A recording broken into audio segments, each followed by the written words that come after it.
My son-in-law thought I knew nothing about him. He was careful, charming, the perfect gentleman. Then 2 hours before the wedding, the photographer handed me 3 photos from that morning. 3 images that showed me the truth he'd been hiding, the truth that would destroy my daughter, and I had 2 hours to stop it.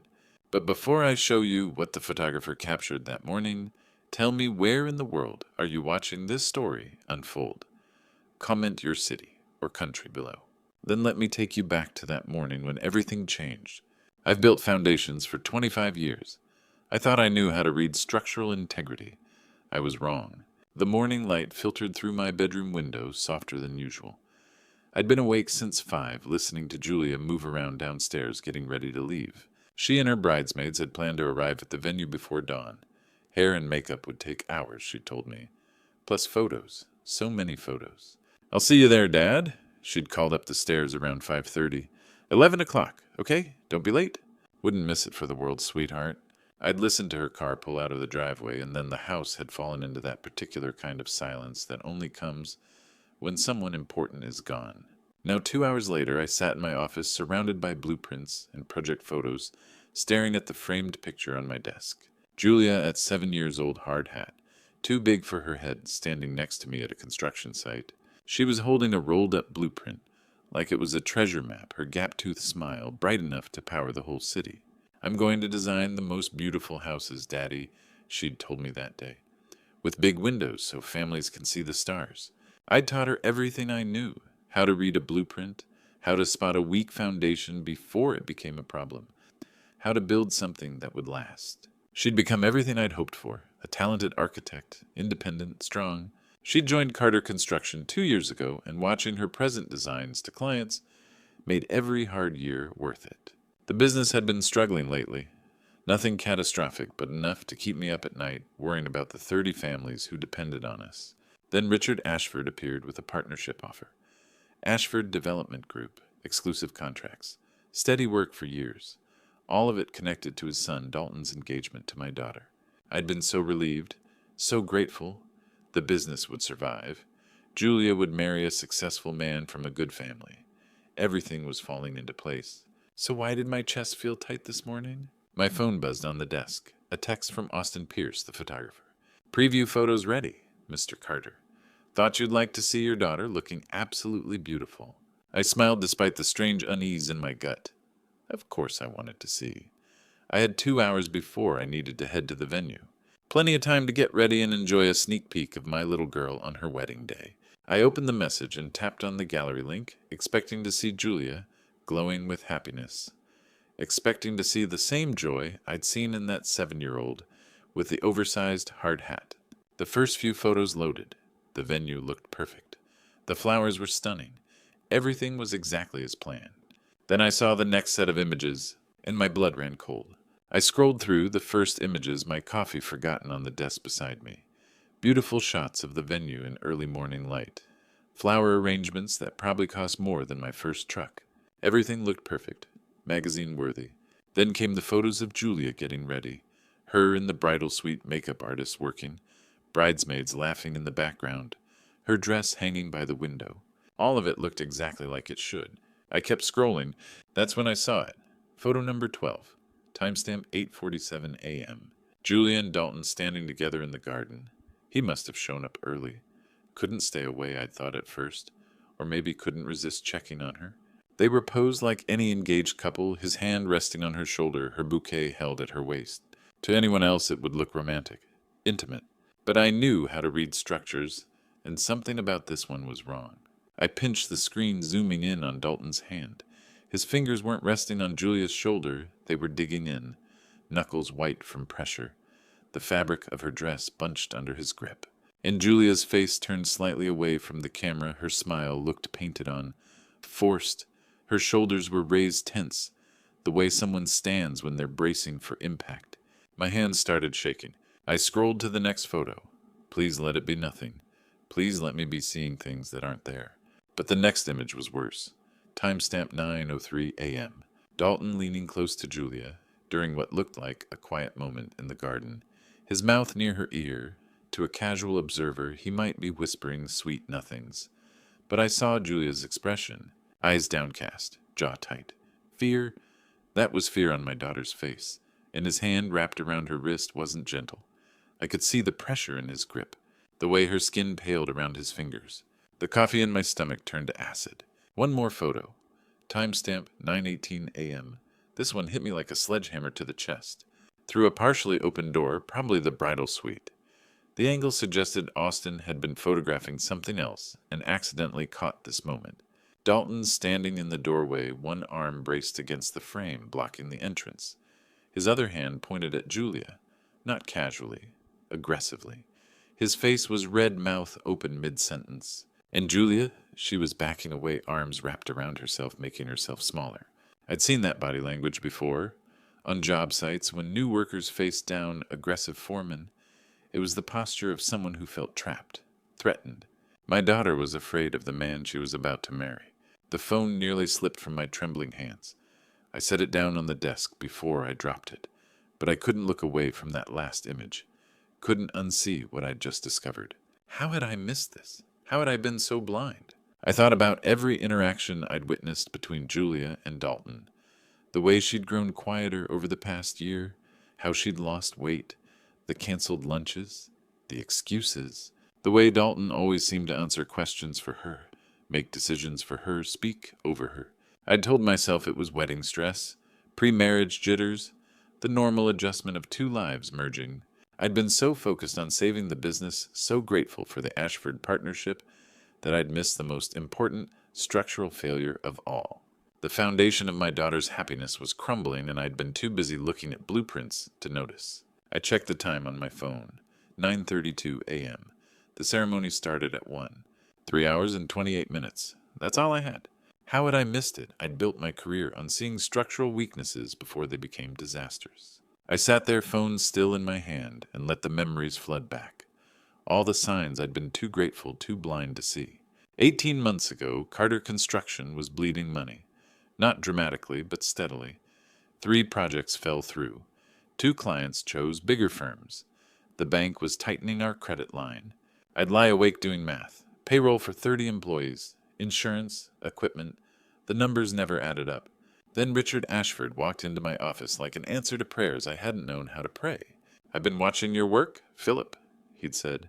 "Quality craftsmanship, exactly what Ashford Development needs.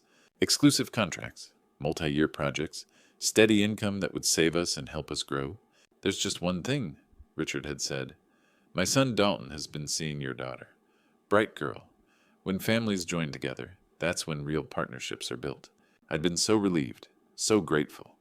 I'd shaken his hand and felt like I'd just saved 30 families from ruin. I never stopped to ask what it was costing mine.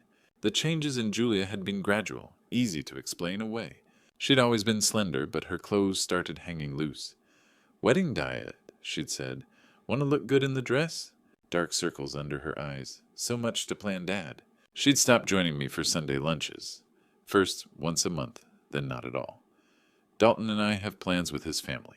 At company meetings, Dalton started showing up, started answering questions I'd asked her. "What Julia means is, we think the better approach would be," and Julia would just sit there quiet, letting him speak for her. The light had gone out of her eyes so slowly, I hadn't noticed it was gone until I saw those photographs. She'd been drowning, and I'd been standing on the shore, grateful for the calm water. Now I understood.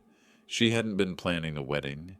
She'd been planning a sacrifice, putting herself on an altar to save Carter Construction, to save me, to save 30 families who depended on us. And I'd let her. I'd been so focused on saving the business that I'd let my daughter offer herself up like some kind of corporate bride price. That wasn't a foundation. That was a fault line waiting to split everything apart. I grabbed my keys from the desk. The venue was 30 minutes away. I had to get to Julia, had to tell her that no business, no partnership, no amount of financial security was worth her happiness, worth her safety, worth her life. I just hoped I wasn't already too late. Every mile closer to the venue, my mind raced faster than my truck. The highway stretched ahead, familiar and strange at the same time. I'd driven this route 100 times, but this morning, everything felt different. The steering wheel felt foreign under my white-knuckled grip. What if I was wrong? The thought crept in like water through a crack. What if those photos were just unfortunate angles? What if I was seeing problems that weren't there? What if I showed up and accused her fiancé based on 3 photographs? Richard Ashford would pull the partnership. Carter Construction would be finished. 30 families would lose their livelihoods. Everything I'd spent 25 years building would crumble. My hands tightened on the wheel. Sarah would have known what to do. My wife had always seen things I missed. She'd read people the way I read blueprints. "You're good at building things, Philip," she'd told me once, "but I'm good at seeing what's already there." If Sarah were here, she would have noticed Julia's changes months ago, would have asked the right questions, would have known. But Sarah had been gone for 5 years, and I'd been trying to be both parents, and I'd failed. A semi-truck passed me. I'd slowed down without realizing it. Part of me didn't want to get there, didn't want to face what I'd seen, didn't want to blow up my daughter's wedding day. But I remembered teaching Julia about foundations when she was 12. A building is only as strong as its foundation. I told her at a job site where we'd had to tear everything down and start over. If the foundation is flawed, the whole structure will eventually collapse. Better to catch it early. Better to rebuild right than to let it stand wrong. This marriage was built on fear, on control, on my daughter making herself smaller and smaller to fit into a space that would never be big enough for who she really was. That wasn't a foundation, that was quicksand. The business didn't matter. The partnership didn't matter. Richard Ashford's revenge didn't matter. Julia mattered. The little girl who'd worn my hard hat and dreamed of designing houses with big windows. The woman who'd sacrificed everything to save everyone else. She was my foundation, the only one that mattered. I pressed harder on the accelerator. The venue came into view, sprawling and elegant. The parking lot was already filling up. Catering trucks, florist vans, early guests, everyone moving with purpose toward that one perfect moment at 1 o'clock. I pulled into a space and killed the engine. Through the windshield I could see the beautiful chaos. Flowers being carried in, staff rushing. Somewhere in that elegant maze was my daughter. I had to find her before she walked down that aisle, before she made a decision she couldn't undo. And I had to do it without Dalton knowing, without Richard Ashford interfering. I checked the time. 10:17. 2 hours and 43 minutes. I got out of the truck and headed toward the chaos. Getting past the bridesmaids was like navigating a construction site without proper clearance. The venue was stunning. White flowers everywhere, silk draping from the ceiling, round tables already set with crystal and china, staff moving with choreographed precision. Everything was exactly as it should be for a wedding that probably cost more than my annual salary. I headed toward the east wing where I knew the bridal suite was located. We'd toured this place 3 months ago, Julia pointing out every detail she loved. The vintage mirrors, the natural light, the private garden entrance. Miss Carter's getting ready in the Magnolia Suite. A young woman in a black dress intercepted me in the hallway. Professional smile, clipboard, probably the wedding coordinator. "The family photos aren't until noon, Mr. Carter. You can wait in the groom's area if you'd like. I just need 5 minutes with my daughter. Alone. It's important." Her smile tightened. "It's bad luck to see the bride before the ceremony." "I don't believe in luck. I believe in talking to my daughter. I really can't let you—" "Philip." Dalton's voice cut through the hallway like a blade. "There you are." He appeared from around the corner, looking exactly like what he was.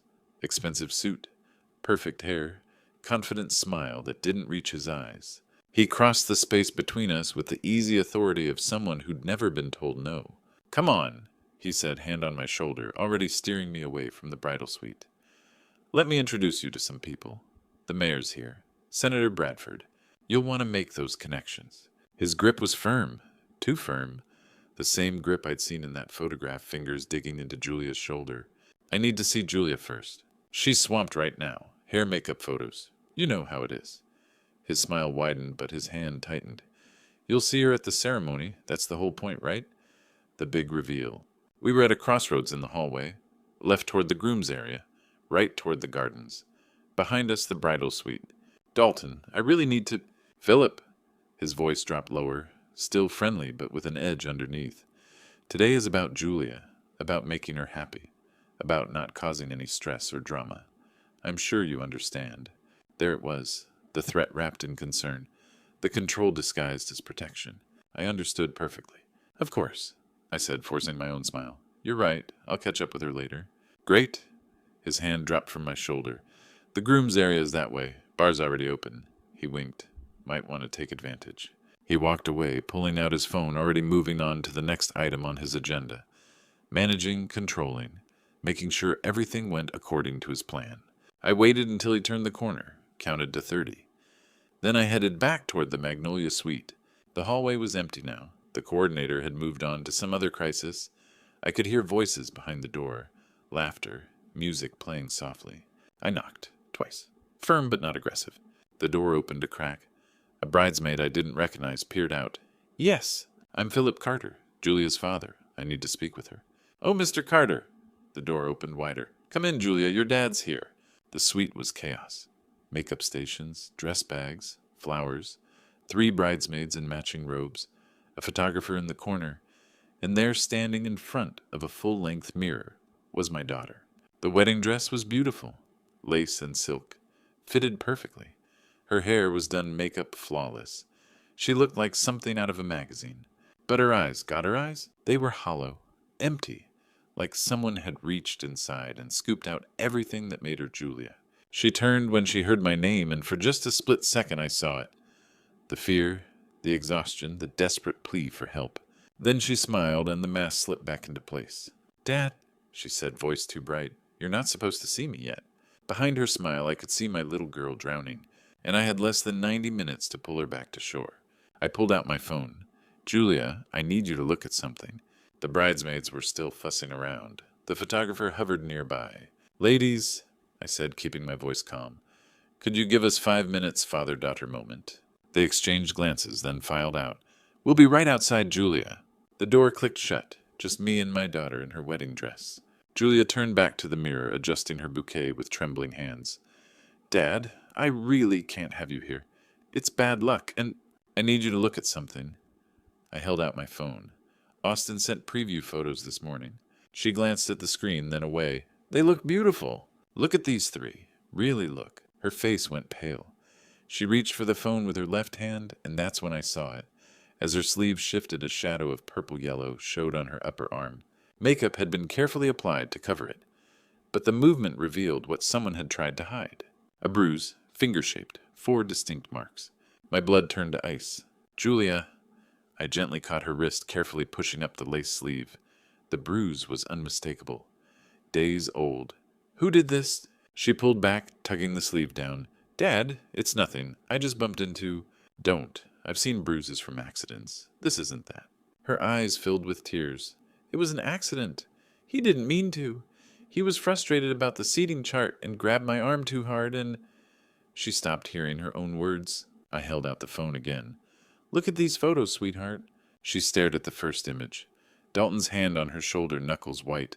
"It's just awkward angles," she whispered. "This isn't about angles." I scrolled to the second. "This is about the fear in your eyes." Then the third. "This is about you backing away." Her defenses crumbled. "He was just stressed," she said. "Everything had to be perfect." "Has he hurt you before?" "Not really. He just gets intense sometimes. When things don't go his way," she stopped. I took both her hands carefully. They were ice cold. "Why are you marrying him?" "Because I have to. The business. The partnership. 30 families depend on us. I can't ruin everything." My chest tightened. "You think I would let you sacrifice your life for a business deal?" Tears started falling. "It's your legacy. Everything you and Mom built. I can't be the reason it falls apart. You are my legacy, not some company. You. But the employees, we'll figure it out. But I can't fix your life if you walk into a marriage where someone puts bruises on you." She was crying openly now. I don't even recognize myself anymore. When did I become so small? "That's not love, sweetheart. Love doesn't leave bruises. It doesn't make you afraid. He controls everything," she whispered. "What I wear, who I talk to. He checks my phone, shows up unannounced, and when I push back, he makes me feel crazy, like I'm the problem." "You're not the problem. I thought it would get better after the wedding. But it won't, will it?" "No, men like Dalton don't change. They just get more comfortable leaving bruises." She looked at herself in the mirror, at the beautiful dress, at the makeup covering the evidence, at the image of a bride who should be glowing. "What do I do?" she whispered. "Everyone's out there. 300 guests. The ceremony starts in less than 2 hours. I can't just not show up."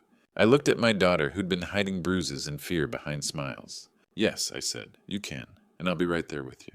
In construction, sometimes you have to demolish before you can rebuild.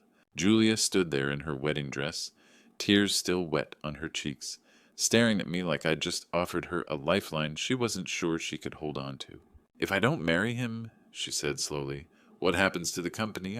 I'll figure it out. I always do. But I can't figure out how to fix your life if you walk into this marriage. His father will destroy us. Her voice shook. Richard Ashford doesn't lose gracefully. He'll pull the partnership. He'll make sure we never work in this city again. Maybe he will. Maybe we'll struggle. But we'll survive. I touched her shoulder gently, careful of the bruise hidden beneath the lace. We're Carter's, sweetheart. We build things. And when something falls down, we know how to rebuild. That's what we do. She turned back to the mirror, really looking at herself for what felt like the first time all morning. The elaborate hair, the flawless makeup covering evidence of violence, the expensive dress that probably cost more than most people's cars. I don't even recognize this person, she whispered. When did I become so small? When did I start shrinking myself to fit into someone else's idea of who I should be? You're not small, Julia. You're the strongest person I know. You just forgot for a while. I'm scared, Dad. Her voice broke on the words. I'm terrified. What if I'm making a mistake? What if I can't do this? You can be scared and brave at the same time. In fact, that's what bravery is. Doing the thing that terrifies you because you know it's right. She closed her eyes, took a deep breath. When she opened them again, something had shifted. Some light had come back that I hadn't seen in months. I can't marry him, she said, and this time her voice was steady. I won't marry him. Okay? I kept my voice calm, practical. So what do you want to do? We can leave right now, walk out the back entrance, get in my truck and drive away. She shook her head. No. If I just disappear, people will come looking. Dalton will come looking. His father will spin some story, and part of me will always wonder if I could have been talked back into it. Then what? I need to say it, publicly, at the ceremony. She looked at me and I saw determination replacing fear. I need to stand at that altar and tell the truth, so there's no going back. So I can't let fear or guilt or pressure change my mind later. Are you sure that's going to be hard, sweetheart? 300 people watching, his family, our friends. The humiliation will be worth it if it means I'm free. She straightened her shoulders and I saw my daughter again, the one who'd stood on construction sites in an oversized hard hat, the one who'd fought her way through architecture school, the one who'd never backed down from a challenge. I've spent a year making myself smaller, she said. Quieter, more acceptable, easier to control. I'm done with that. If I'm going to reclaim my life, I need to do it out loud. Pride swelled in my chest. Your mother would be so proud of you right now. I hope so. Fresh tears started, but these were different. Not tears of despair, tears of relief, of decision. I hope she'd understand. She would. She'd tell you exactly what I'm telling you. That no partnership, no business deal, no amount of money or status is worth sacrificing who you are. A sharp knock on the door made us both jump. 5 minutes. Miss Carter. The wedding coordinator's voice bright and oblivious. Time to line up for the processional. Julia looked at me and I saw it all in her eyes. The fear, the determination, the hope, the strength she'd been hiding for so long. Let's do this, she said. I looked at my daughter. Not the hollow-eyed bride I'd found earlier, but the strong woman I'd raised. The one who knew how to tear down faulty structures and build something better. I'm proud of you, I said. We walked toward the door together, toward 300 guests who expected a wedding, toward a moment that would change everything, toward her freedom. Whatever happened next, we'd face it together. I've walked job sites where one wrong step could be fatal. Nothing compared to walking my daughter down that aisle, knowing what was about to happen. The music started, the classical piece Julia had chosen months ago, back when she still thought this was what she wanted. The doors opened. 300 guests rose, turning to watch. Julia's hand tightened on my arm. She was trembling, but she didn't stop. One step, then another, moving forward with grace that came from years of performing, even when everything inside screamed to run. The garden was perfect. White chairs, rose-covered arch, sunlight through trees, everything exactly as planned for a wedding about to implode. Whispers followed us. She's so beautiful. What a stunning dress. Perfect couple. If only they knew. Dalton stood at the altar, confident smile fixed in place. Everything right on paper. Everything wrong where it mattered. We reached the altar. The music faded. The minister smiled. "Who gives this woman to be married?" "Her mother and I do," I said. As I placed Julia's hand in Dalton's, I whispered, "I'm proud of you, sweetheart." Her fingers squeezed mine once. Then I stepped back and took my seat. The minister began the traditional words about love and commitment. Words that should have meant something. Words that here felt hollow. Dalton's vows were polished, rehearsed. He talked about partnership and building a future. All the right words in the right order. But I watched Julia's face and I could see her hearing what he wasn't saying. The control he'd maintain. The bruises he'd justify. The person she'd have to become to survive. Then it was time. "Dalton," the minister said, "do you take Julia to be your lawfully wedded wife?" "I do," confident, certain. The minister turned to my daughter. "Julia, do you take Dalton to be your lawfully wedded husband?" The silence stretched. 300 people held their breath. Julia looked at Dalton, then at me. I nodded once. She turned back, and when she spoke, her voice was clear and strong. "No," she said, "I don't." The collective gasp was like a wave breaking. "What?" Dalton's face went white, then red. "Julia, what are you doing?" Julia turned to face the guests. "I'm sorry for the disruption," she said. "But I can't marry someone I'm afraid of. I can't build a life on fear and control and bruises hidden under makeup." Shocked whispers exploded. "I deserve better," Julia continued, voice growing stronger. "Love shouldn't leave marks. It shouldn't make you smaller. It shouldn't make you afraid." "This is ridiculous," Dalton hissed, reaching for her arm. She stepped back. "Don't touch me." Richard Ashford was on his feet, face purple. "This is unacceptable. We can discuss this privately." "No more private discussions," Julia said. "No more pretending. No more hiding bruises." She pulled off the engagement ring and set it on the altar. "I'm sorry," she said, looking at me. But I saw no apology in her eyes. Only relief. Only freedom. "But I choose myself." Then she gathered her dress and walked back down the aisle. Not running. Walking with her head high. Walking like the strong woman she'd always been. I was on my feet immediately following. My hand found her back steady and supportive as we moved through shocked guests and rising voices. Behind us, 300 people erupted. Ahead of us, an uncertain future. But for the first time in a year, my daughter was walking toward freedom instead of fear. And that was worth everything.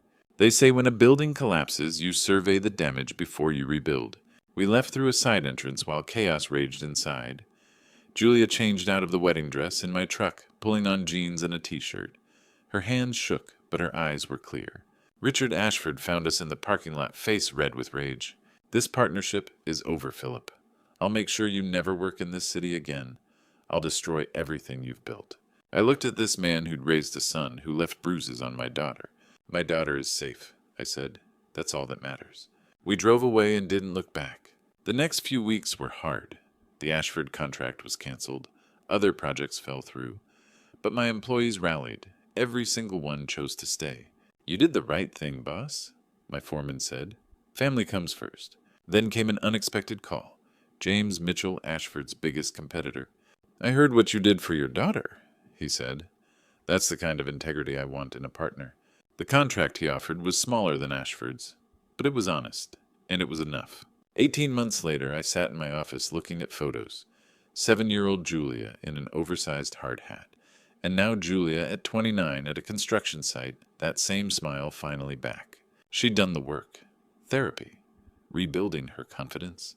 Remembering who she was before Dalton. Last month, she'd brought someone to Sunday lunch.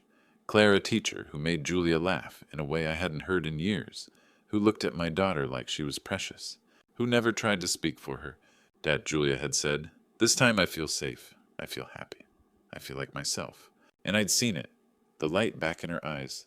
The woman she'd always been meant to be. Today we stood at our newest project site.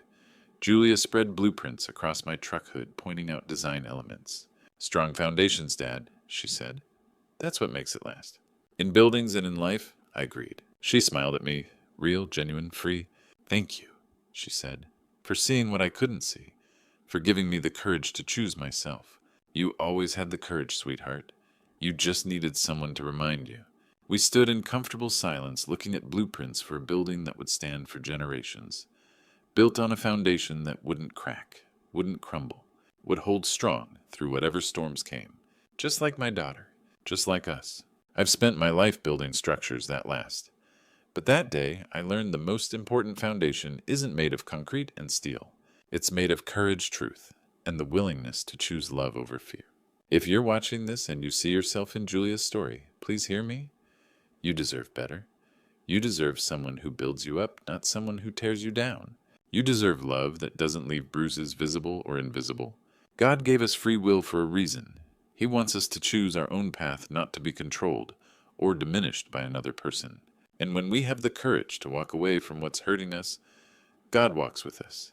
He carried my daughter through her darkest moments, and He'll carry you too. These betrayal stories are more common than we want to admit, but they don't have to be your ending. Like the grandpa stories I used to tell Julia when she was small, sometimes the hero has to face the dragon before they find their happy ending. Your courage to leave, to speak up, to choose yourself, that's your heroic moment. I'm grateful God gave me the wisdom to see what my daughter couldn't see, to act when action was needed. That's what fathers do. That's what grandpas do in all those old stories. We protect. We support. We remind our children that they're worth more than any business deal, any social status, any false peace. If this story touched your heart, please leave a comment below. Share it with someone who might need to hear it. And don't forget to subscribe to this channel for more true stories about ordinary people finding extraordinary courage. Because sometimes the bravest thing you can do is choose yourself. God bless you all.